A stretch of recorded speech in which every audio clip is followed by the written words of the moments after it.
இது வரைக்கும் காய்க்கிற மரம் கல்லடி போடுன்னு சொல்லுவாங்க, அந்த மாதிரி தான் நான் இருந்துக்கிட்டு இருக்கிறேனுங்க. நான் என்ன தான் உழைச்சி என்னை சார்ந்தவங்களுக்கு நான் கொடுத்தாலும் எனக்கு நல்ல பேர் கிடையாது, தாயேன்னு போனாலும் நாய் என்ற பேர் எனக்கு வருதுங்க. அப்படின்னா இந்த சனி பகவான் வக்ரம் அடையக்கூடிய தருணத்தில் 6வது பாவகத்தை சனி பகவானுடைய பார்வைப்படுவதால் உங்களுக்கு ஏற்படக்கூடிய அந்த சத்துரு தொல்லைகள் நீங்கும். நம்ம முன்னேற்றத்துக்கு காரணம் 2 பேருன்னா நம்ம கீழே போகிறதுக்கு உருப்படாமல் போகிறதுக்கு 10 பேர் காரணமாக இருக்கிறாங்க சார். கேட்டுக்கிறோமா இல்லையா?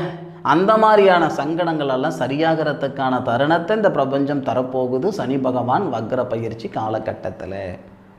அதுபோக இதே சனி பகவான் 10வது பார்வையாக உங்களுடைய ராசிக்கு 9வது பாவகத்தை பார்க்குறார். 9வது பாவகத்துக்கு அதிபதி தானே குரு. குரு 9வது பாவகத்தையே பார்ப்பார். அப்படி இருக்கக்கூடிய ஒரு சூழலால்